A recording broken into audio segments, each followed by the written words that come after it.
Hey Gerald, I got Dana helping me out, but this piece, most of this piece, first, this is that textile gun I was telling you about. They're kind of noisy, but it's got just a bottle you fill up with water. It's got a dial on the back you can change the pressures and all with, and then just nozzle and you oil it. This piece is a piece of Epidote that's got some of the smaller crystals we were talking about in it, and I'm going to use the gun in a minute to show you what it'll do with this stuff. And it'll actually clean it, but this is kind of like what I'm picturing you describing is the stuff that'll blow off, even though you get it clean and you see crystals, but it won't stay together. It'll keep trying to fall apart. This is kind of what this piece will do. This piece, on the other hand, has those lines in it I was telling you about, the darker looking, it looks almost like black crust inside there, and then black lines that run through, and this darker green, like this line right here is really good. This is a sign of that thicker, more solid Epidote, which is what all this olive green is right here. And with it having the lines here and here, this stuff in the middle, most of it will blow out if you keep cleaning and cleaning and cleaning. Like we were talking earlier, it takes a lot of time to do that. But I'm gonna hit this real quick. Like I said, this gun is kind of noisy, but I won't talk or anything until I get it done.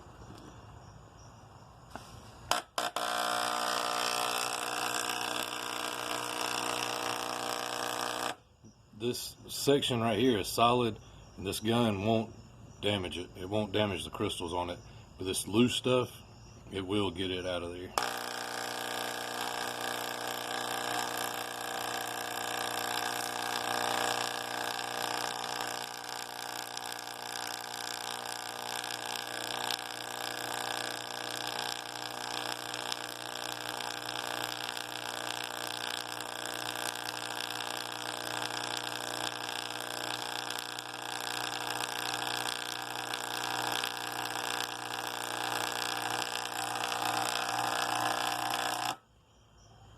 There's a pocket opening up right there that's going to have crystals up under it.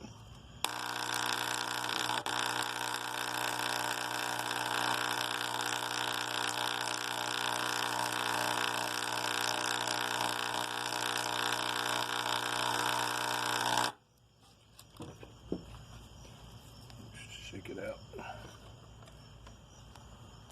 You can see that definitive line right there, the black, and then those solid crystals and all that loose stuff's coming off of them. And there's actually a little bit of facing going on. There's not any sunlight. It's already getting dark out here. So, but let's see.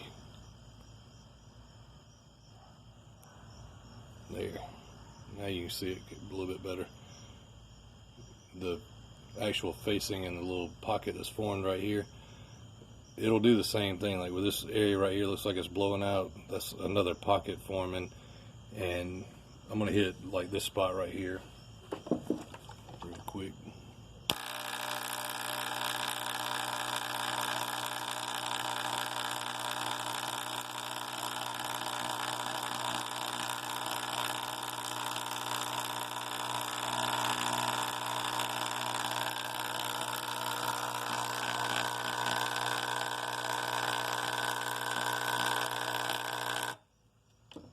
See how I took all that orange stuff like this that was in that pocket, took it out. I see another crystal kind of flashing right in there. I don't know if you can see it on the video or not, but this whole blade right here is solid Epidote. That all of this is what would pick out, what you've been picking out, and what I can just blast away with this thing. But it does, even using it takes time. It takes a lot of time. This other piece, real quick, is this section right here may hold together a little bit, and it could probably be cabbed if it does hold together, but for the most part it looks like most of this is going to blow apart. But we'll try.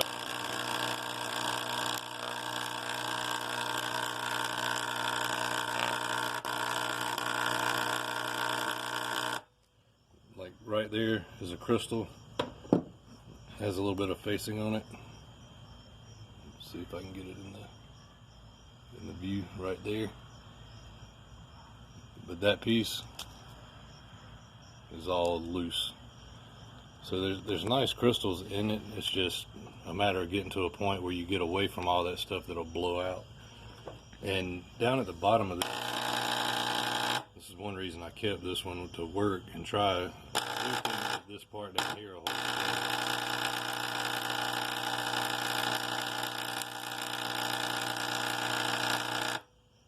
try not to blow it to the camera.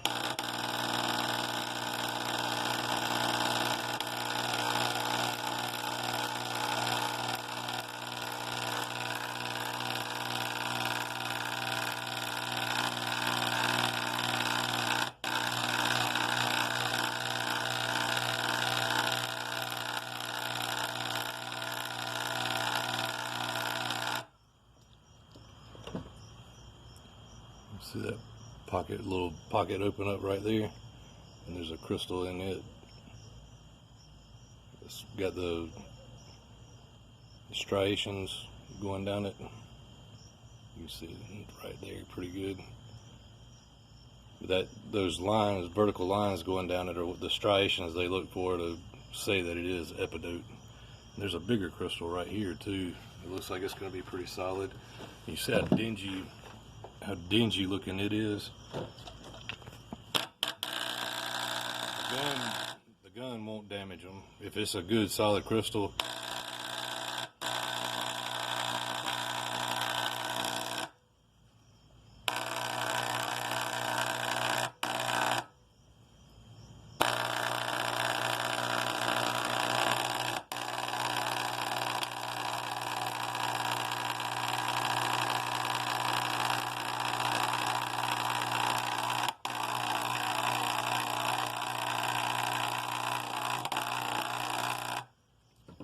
I could take that as a starting point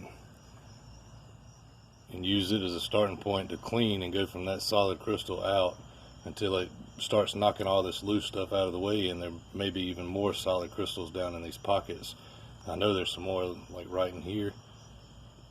I haven't even cleaned that yet, but it's like I already see the striations and I know that the point's there. But whenever you get a pocket that has good big crystals like this one, you can get in some really nice stuff. Alright, that's 2. Anytime you have any questions, just holler at me. If I can do anything to help. You were talking about size of rocks.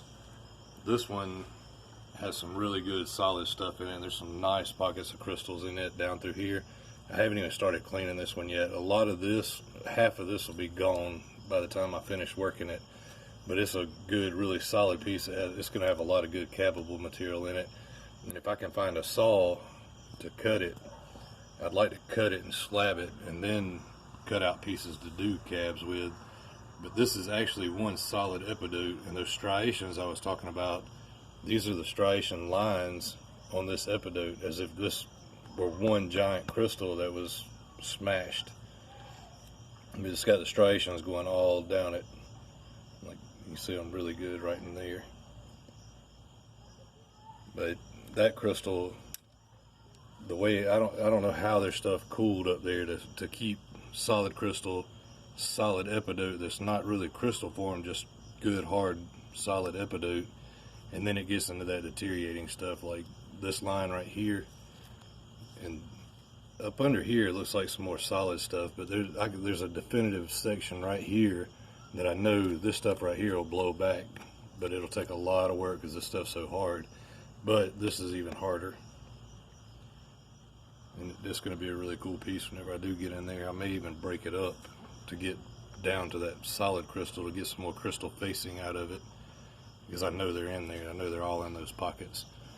Anyway, I hope that piece you got turns out for you, because that's going to be a really nice piece. I can't wait to see what it looks like when it is cleaned up. Holler at me. Let me know what you find. I'll talk to you a little bit later.